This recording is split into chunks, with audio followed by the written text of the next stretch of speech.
Hello everyone, today we will be talking about orthodontics clinical examination. In orthodontics, we have to focus on many aspects in clinical examination. The goals of the orthodontic clinical examination are to document and evaluate the facial aspects, occlusal relationship, and functional characteristics, and to decide which diagnostic records are needed. Again, the goals of the orthodontic clinical examination are to document and evaluate facial aspects, occlusal relationship, and functional characteristics, and to detect which diagnostic record is needed. We have a general and special examination. The general examination should begin as soon as the patient first comes to the clinic. A general appraisal of the patient is done. The clinician should be observing the gait, posture, and physique of the patient. Height and weight are recorded to assess the physical growth and development of the patient.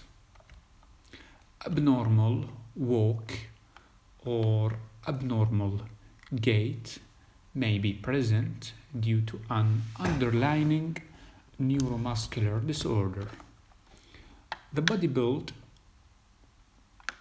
can be classified into ectomorphic, mesomorphic, and endomorphic. Endomorphic means short and obese, mesomorphic with an average physique, and an ectomorphic is a tall and thin physique.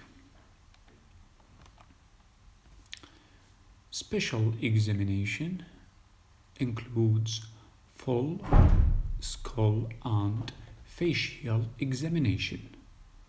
Skull and facial examination of the soft tissue also. We have to examine the soft tissue and the skull and the face. Clinical examination of the dentition is a part of the special examination. Skull and facial examination. The shape of head can be evaluated based on the cephalic index of the head. Standing behind the patient, the cephalic index is shown. We have a maximum skull width and maximum skull length. Again, the skull and facial examination includes the shape of head that can be observed on the cephalic index. Index values of the cephalic index of the face and skull are mesomorphic, average, dolichocephalic, long skull, brachycephalic, short skull, and hyperbrachycephalic. The shape of the face is assessed by the morphological facial index standing in front of the patient. Morphologic facial index, morphologic facial height, bizygomatic width. From the nasion to the ganthion, we have to measure the shape of the face.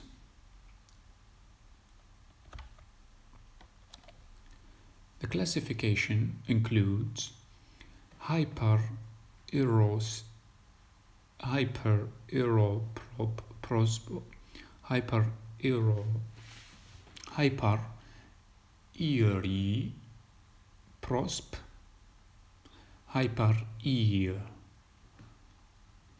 hyper-euro hyper-uri prosp, and eriprosp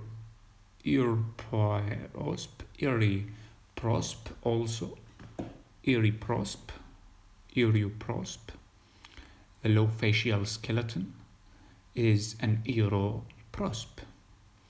Mesoprosp is an average facial skeleton.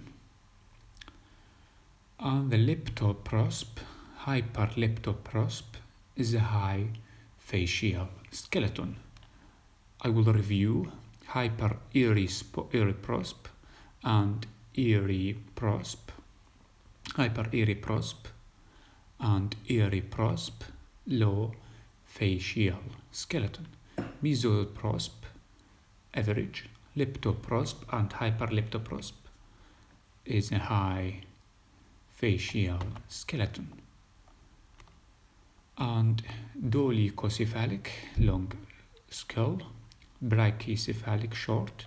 Mesocephalic is a normal skull. Ectomorphic, mesomorphic, and endomorphic we have studied before. We have the mesoprospic is an average face form. Dolichoprospic is a long or narrow face. And europrospic is a broad and short face. Is a broad and short face. Europrospic. The form of facial morphology has a certain relation to the shape of the dental arch. This is important. The form of the facial morphology has a certain relation to the shape of dental arch. As a general rule, an expansion treatment should be considered with broad facial types,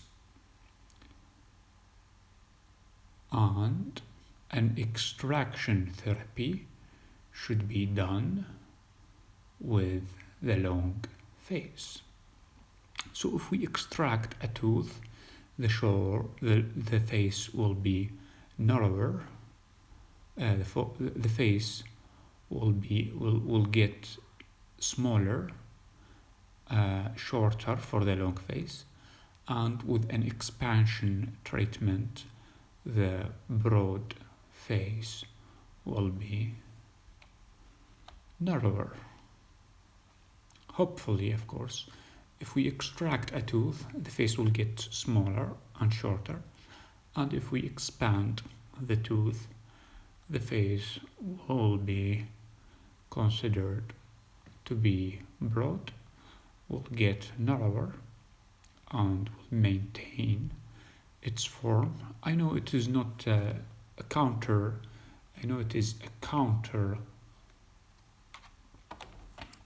logical argument, but it is in orthodontic a basic rule. Facial analysis. It is very important to evaluate the facial aesthetic because it is the important reason to demand orthodontic treatment. Disproportionate facial features are a major contributor to facial aesthetics. Again, disproportionate facial features are a major contributor to the facial aesthetics, like disproportionate face asymmetry, vertical and transverse facial proportionate, chin or nose deviation. First, the face is evaluated from its frontal view and the lateral side view. Assessment of facial asymmetry A small degree of bilateral facial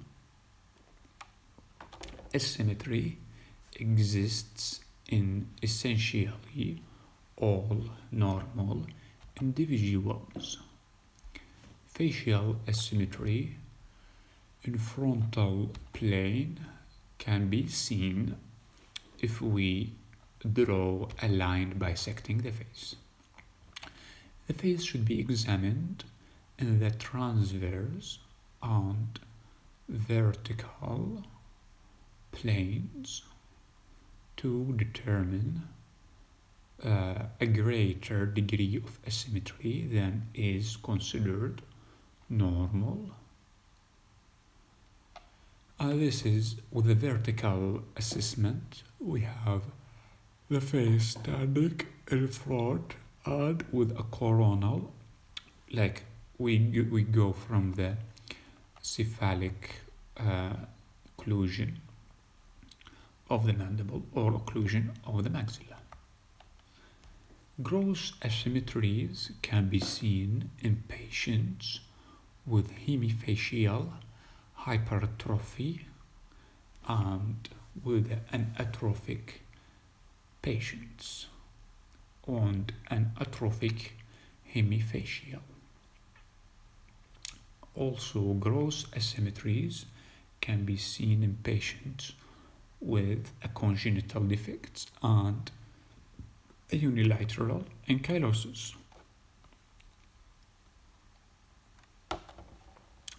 We can determine the facial height, that is by determining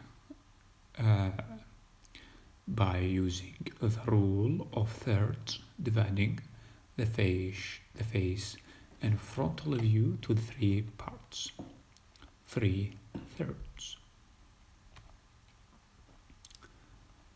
From the frontal and from the lateral view also we divided it to 3 parts, and we make sure that the trachyon and the upper third, the glabella and the middle and subnasal, the lower third and menton are shown in the picture.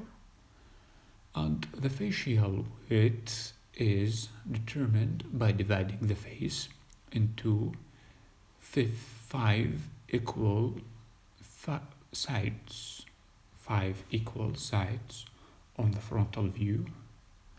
It is called the rule of fifths. So again, the rule of fifths is used to determine the width of the face, and the rule of third is used to determine the height of the face. The middle fifth is the line from the inner corner of the eye, which should be coincided with the ala of the base of the nose. This is the middle fifth. The medial 2/5 of the face are the lines from the outer corner of the eyes and should be coincident with the gonial angle of the mandible. The outer 2/5, which are the last, they pass from the outer border of the ear, and it represents the width of the ears. The profile can be obtained by joining 2 reference lines. Line joining the forehead and soft tissue point A. Again, line joining forehead and soft tissue point A, and line joining point A and soft tissue ponion. The profile, there are 3 types of profile. The straight orthognathic profile, the convex that can be seen in class 2 division 1 due to either a protruded maxilla or a retruded mandible. That is a convex profile. The convex is from the point of the patient's view and not from the dentist's point of view. This is convex with class 1. The concave profile can be seen in class 3, and also it is from the patient's point of view due to either a protruded mandible or a retruded maxilla, and this is within the class 3. You can imagine in your head a straight profile, the ponion with point A on the nose are on the straight angle almost, and you can imagine a convex profile. The convex profile, the point A and the nose and the gonion are on a convex shape on class 2, and the concave profile class 3. Evaluating whether the jaws are proportionately positioned in the anterior-posterior plane of space. Again, evaluating whether the jaws are proportionally positioned in the anterior-posterior plane of space. We have the facial divergence, determining whether the lower face may be straight or inclined anteriorly or posteriorly in relation to the forehead, and that is called facial divergence. Whether the lower face may be straight or inclined in relation to the forehead. Then we have the facial divergence associated with aesthetic and ethnics.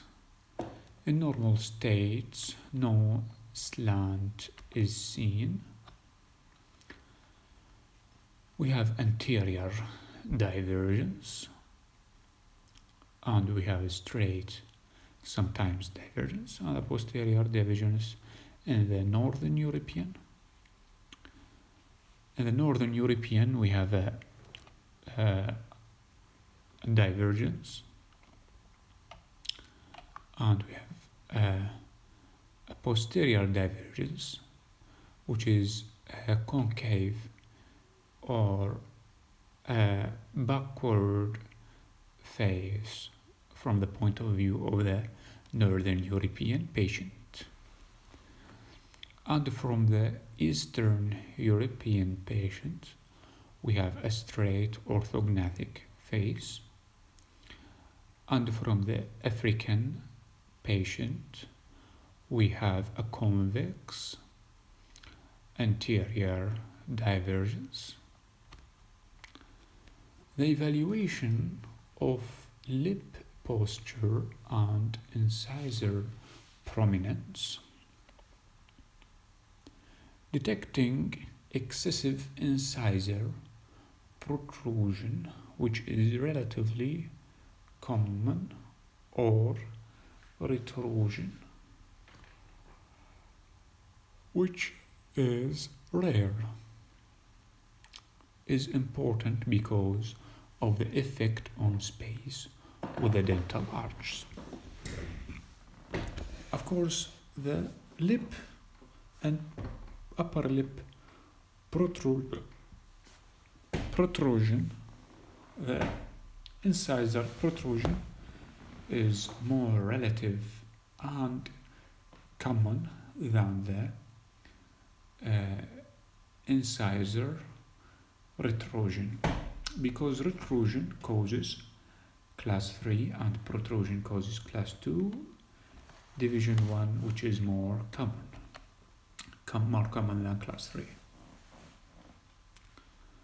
The incisor flare forward.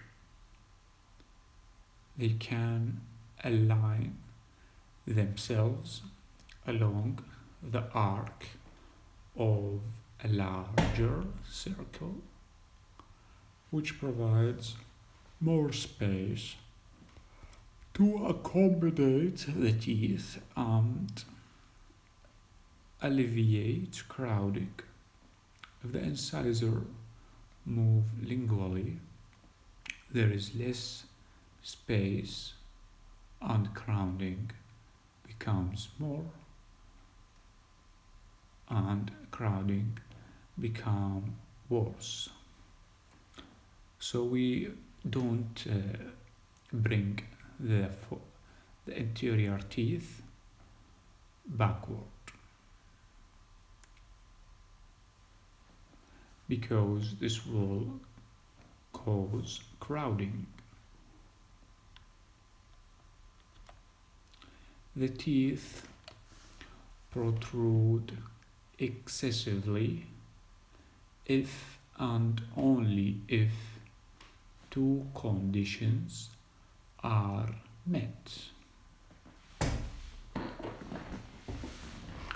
Again, the teeth protrude excessively if and only if two conditions are met.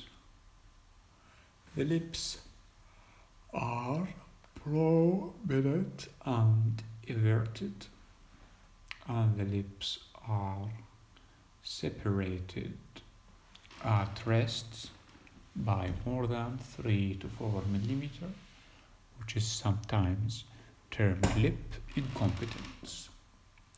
So again, the teeth protrude excessively if the lips are prominent and everted and separated at rest by more than 3 millimeter.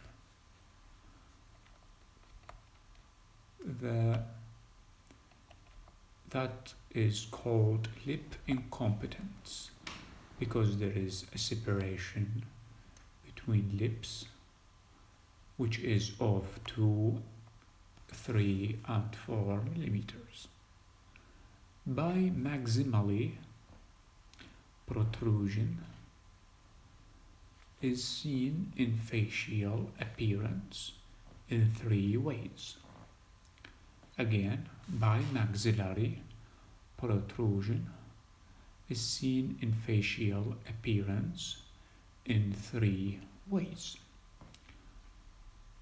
In lip incompetence, the general guideline is that lip separation at rest should be more than 4 millimeters. An excessive effort to bring lips in closure, which is called lip strain, and prominent lips in profile view. And this is called lip incompetence bimaxillary protrusion, and we have studied before protruded lip, and it is called lip incompetence. After the bimaxillary protrusion, we will go to evaluating the vertical facial proportions and mandibular plane angle. The inclination of the mandible plane is the true horizontal should be noted. The inclination of the mandibular plane to the true horizontal should be noted. A steep mandibular plane angle correlates with long anterior facial vertical dimensions and anterior open bite malocclusion, while a flat mandibular plane angle correlates with a short anterior facial height and deep bite malocclusion. Again, the inclination of the mandibular plane to the true horizontal should be noted, and a steep mandibular plane angle correlates with long anterior facial vertical dimensions and anterior open bite malocclusion, while a flat mandibular plane angle correlates with short anterior facial height and deep bite malocclusion. A steep and a flat mandible. Starting with a steep mandibular plane angle that correlates with long anterior facial dimensions and anterior open bite, and the flat mandibular plane angle correlates with a short anterior facial height and deep bite. The mandibular plane is visualized by placing a finger on mirror handle along the lower border. A mirror handle along the lower border. Examination of soft tissue. We have an extraoral and an intraoral examination. An extraoral: forehead, nose, lips and chin. We have to examine the soft tissue. A forehead and nose and chin and lip, and an intraoral includes the lip, the cheek, frenal attachment, gingiva and palatal and oral mucosa. The forehead profile picture influenced by the shape of forehead and nose, and these therefore determine the aesthetic prognosis of orthodontic case. Again, the forehead in the profile picture influenced by the shape of the forehead and the nose, and these therefore determine the aesthetic prognosis of the orthodontic case.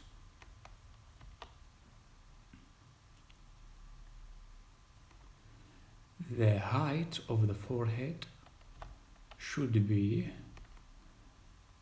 1/3 of the entire face height, and is therefore as long the middle third and the lower third. Again, the height of the forehead should be 1/3 of the entire face height, and is therefore as long the mid third and the lower third. I will repeat this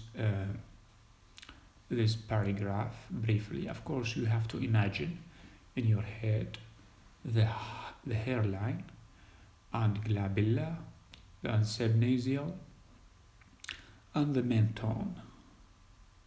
The hairline, the glabella, the subnasia, the subnasal and the mentone.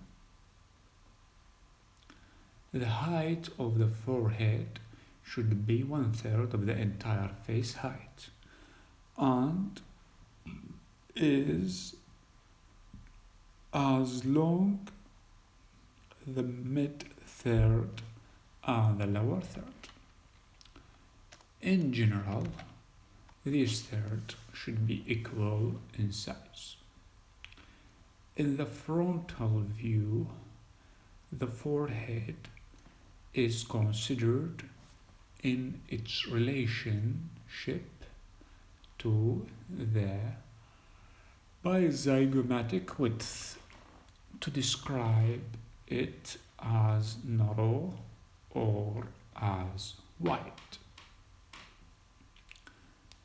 In the frontal view, the forehead is considered in its relationship to the bizygomatic width. To describe it as narrow or wide.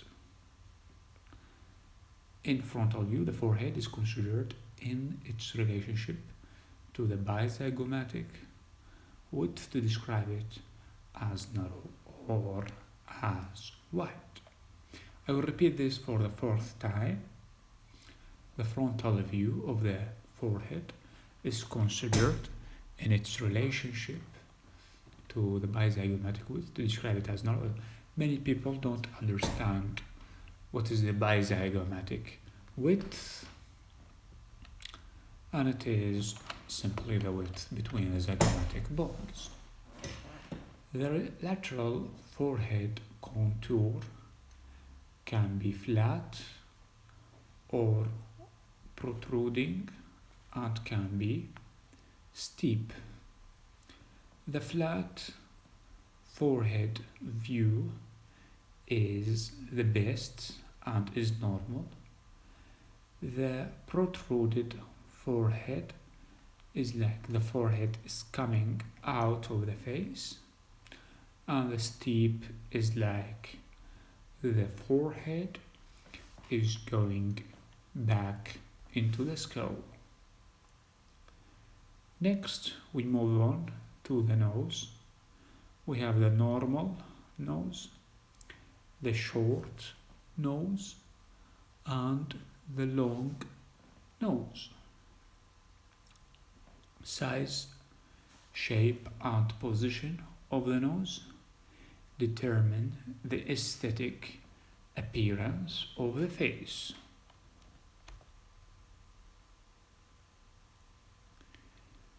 The contour of the nose, we have the straight, the convex nasal bridge, and the crooked nose from previous trauma. Again, straight, convex, and crooked. This is the contour.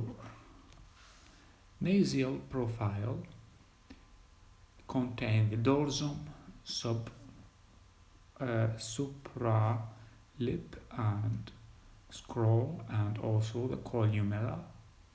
The nasal profile is not improved by orthodontic procedures, and that rhinoplasty may be necessary later. The vertical nasal length measures 1/3 of the facial height. Distance hairline to ganthium. Again, the vertical nasal length measures 1/3 of face height. The width of nostrils, the alar base is approximately 70% of the length of the nose. This is normal. You have to think about the nose as normal, wide and narrow. And the width of the nostrils is approximately 70% of the nose.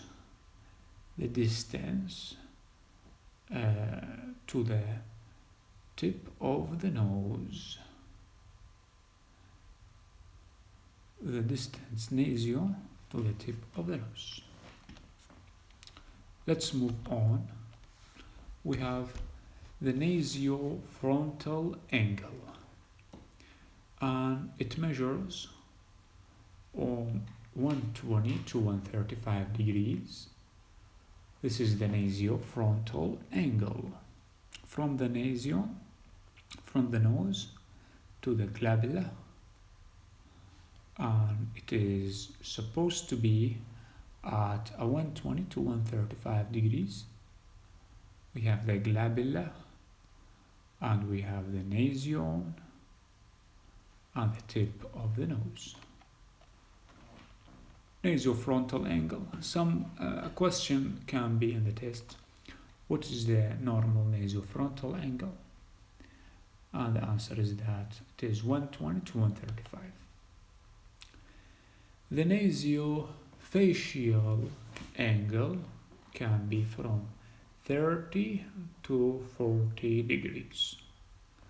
Again, nasiofacial and nasiofrontal and nasiofacial. Nasiofacial and nasiofrontal. Of course, the nasiofrontal is less, and the nasiofacial is large, but the nasiofacial is small. The nasiofacial is small, and the nasiofrontal is large. The nasiofacial angle is the inclination of the nasal bridge to the facial plane. We have to consider the ella of the nose and the nasion in our measurement. The nasiomental angle is from 120 to 132. This is the nasiomental, and it is measurement of the nasio, tip of the nose, and the ponion are and the must be present to in your mind to imagine it, the ponion and the tip of the nose, and it should be 120 to 132, unlike the nasiofacial, which is 30 to 40, and the nasofacial, which is 120 to 135. Let's move on after we have studied all of these aspects and measurements. After we have studied the nasiofacial, which is small, and unlike the nasiomental, which is large, we have to measure the nasiolabial. Angle of the nasiolabial is 90 to 110 degrees, and it is formed between the tangent of the lower border of the nose and the line joining the subnasial with the tip of the upper lip.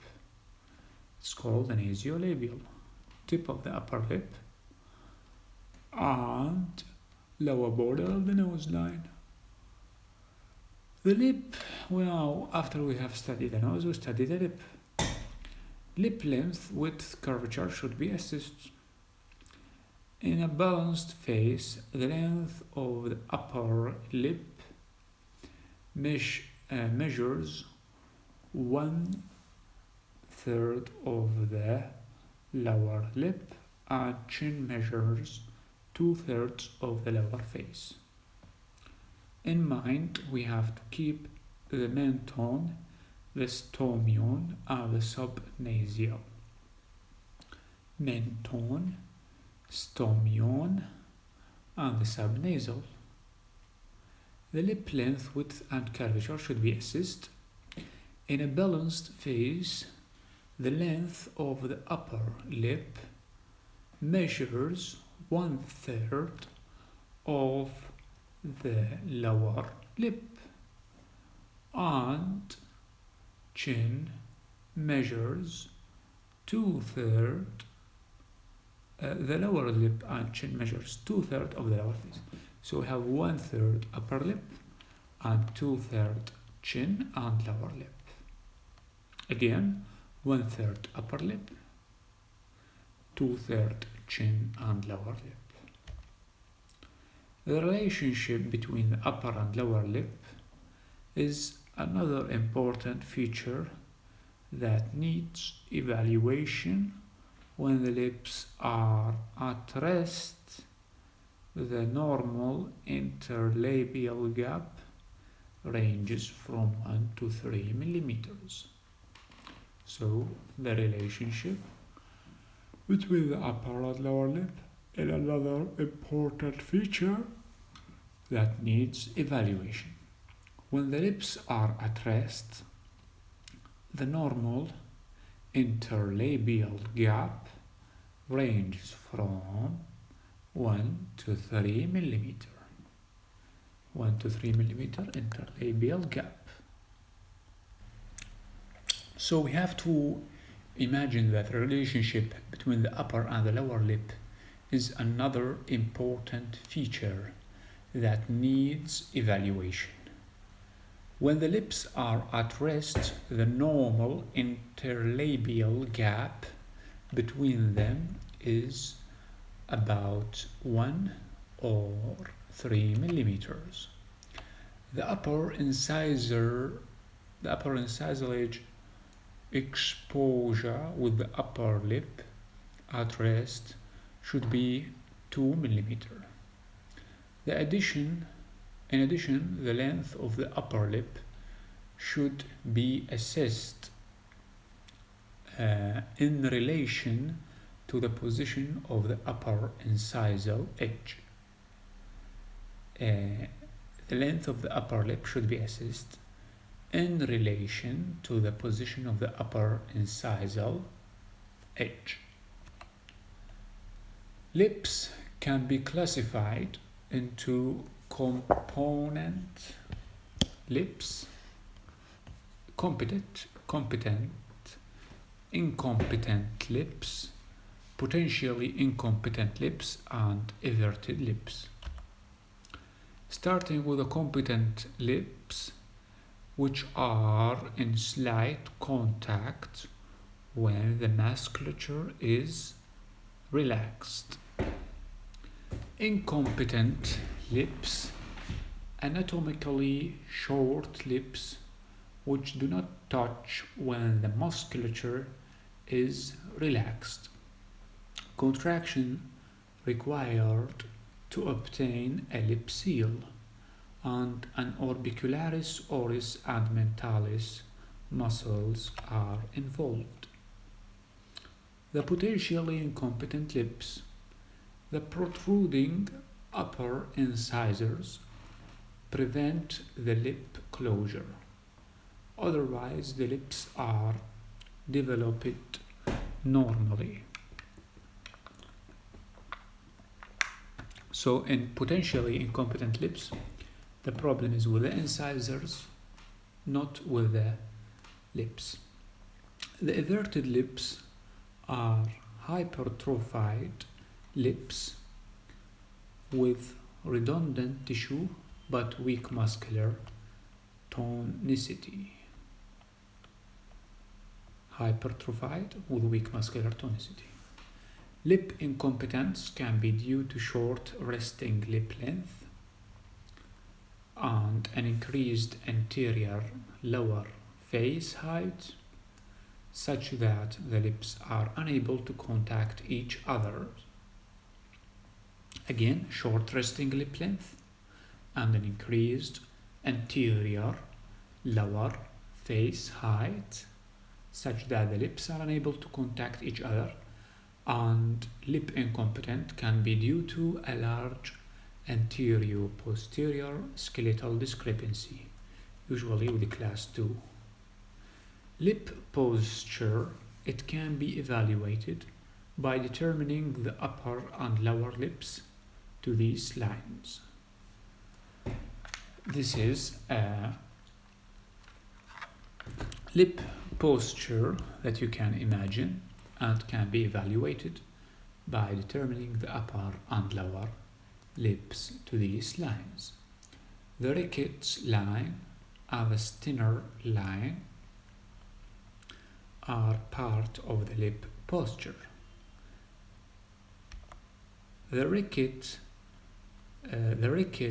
line reaches between the nasal tip and which is called also the nasio, and the ponion. The lower lip should be far about 2 to 4 millimeters from the line, and the lower lip should be far about 2 to 0 millimeters from that line. So this line is between the tip of the nose and between the ponion at the tip of the chin. The upper lip should be 2 to 4 millimeters away, and the lower lip should be 0 to 2 millimeters away from the rickets line. Then we have the Steiner line. The Steiner line is reaching between the middle of the columnar edge and the ponion. The ponion is at the tip of the chin, and the middle of the columnar edge is at the nose, lower part of the nostrils, or the beginning of the nostrils. The upper and the lower lip should touch this line. So both lips should be in touch with the Steiner line, or the Steiner line. Okay, let's move on. In patients with lower lip dysfunction, the upper lip is often everted. The upper lip is often everted, paler and dry. The lower lip has a better blood circulation and is moist in some cases. Indentations of upper incisor edge are present.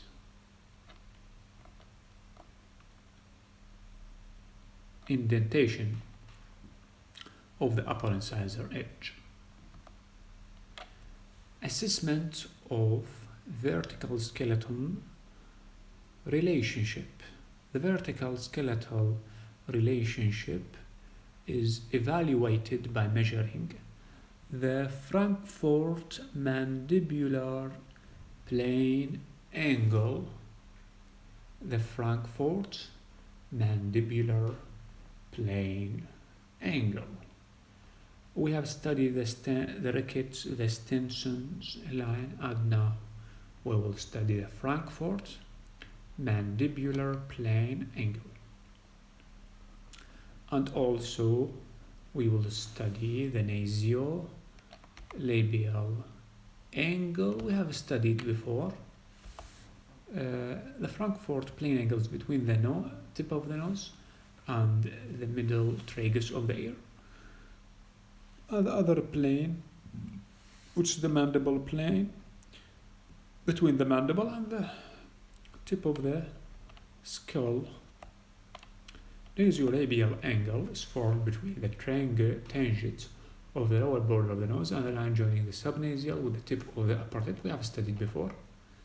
Some research say that the following an extraction, a treatment of the upper lip is retracted relative to the nose and the Nasiolabial angle becomes more obtuse. Following an extraction treatment, the upper lip is retracted and retracted relative to the nose, and the Nasiolabial angle becomes more obtuse. Normal values of the Nasiolabial angles is between 90 to 110 degrees, acute or obtuse. The Nasiolabial angle may be a function of an elevated nasial tip with an obtuse or an acute Nasiolabial angle.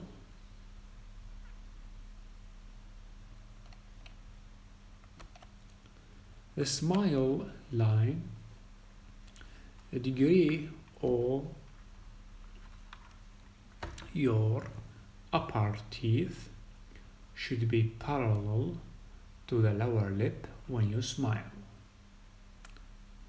The degrees of your upper teeth should be parallel to the lower lip when you smile.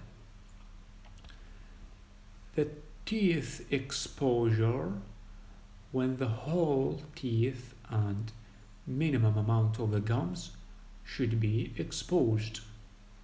The whole teeth and minimum amount of the gum. When smiling, the gum line connects the highest points of the gum levels of the upper teeth. Ideally, this line should follow the line of upper lip to ensure minimum gum exposure and optimum display of the teeth on smiling. The gum line again connects the highest points of the gum levels of the upper teeth. Ideally, this line should follow the line of the upper lip. So the line of gum line, or the line of the gum, it is the highest point of the gum levels of the upper teeth. Ideally, this line should follow the line of the upper lip to ensure minimal gum exposure and optimum display of the teeth on smiling. The chin.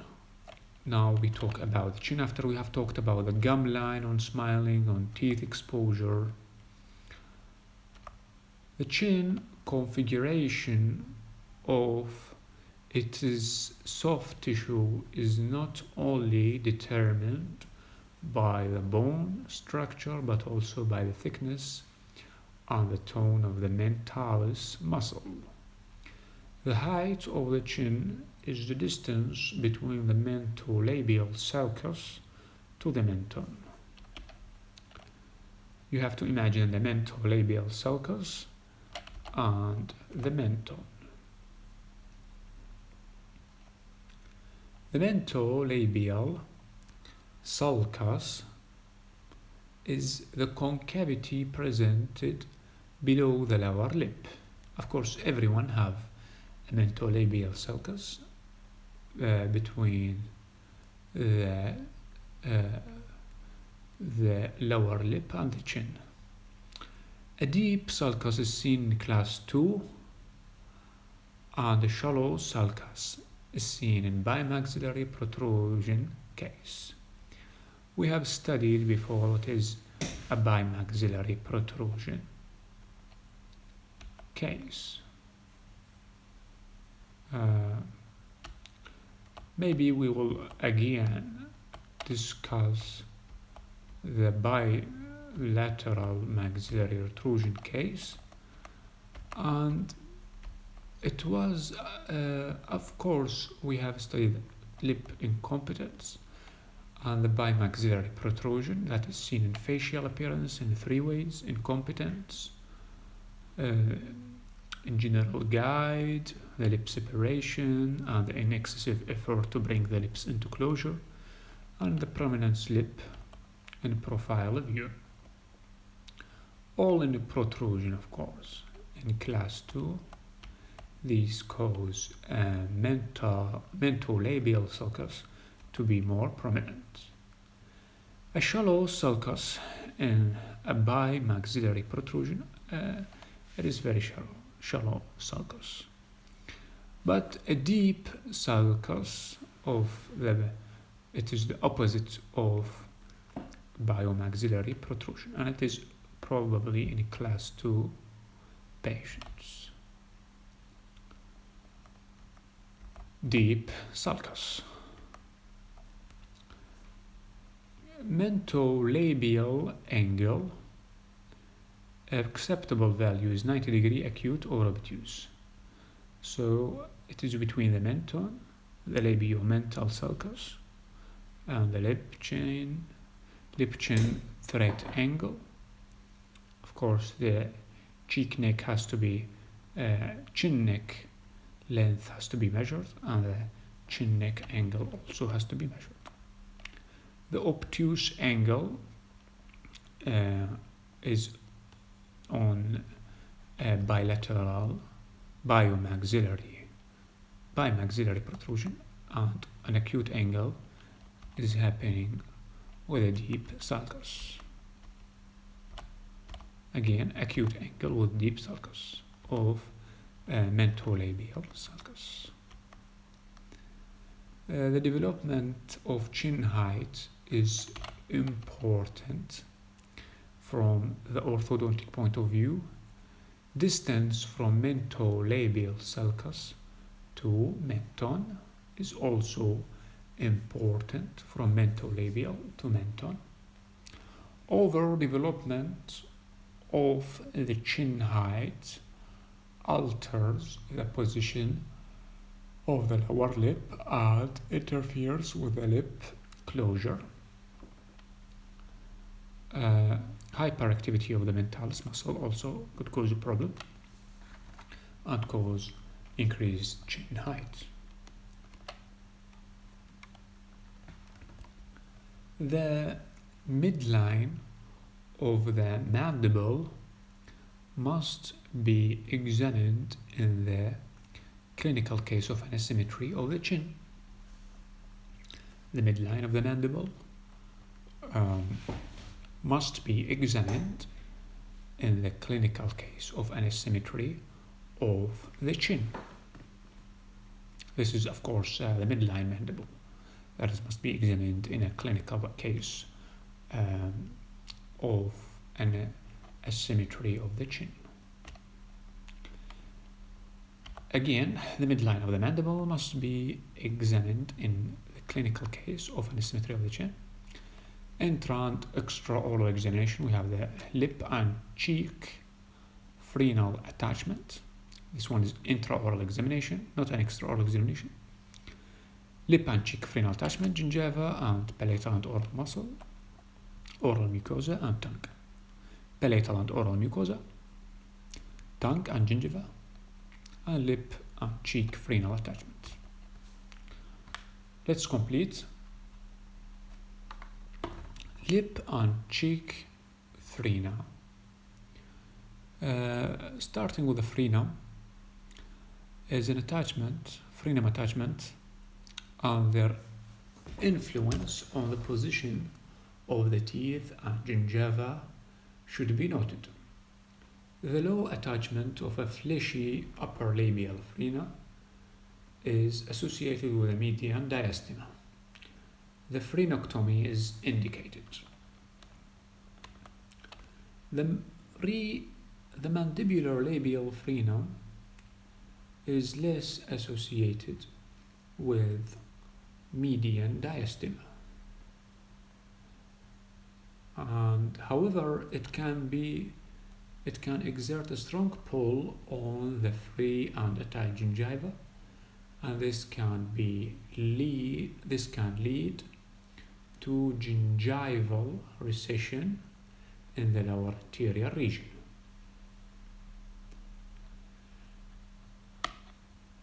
Next, the Blanche test can be done to confirm diagnosis The presence of blanching in the papillar region indicates an abnormal attachment.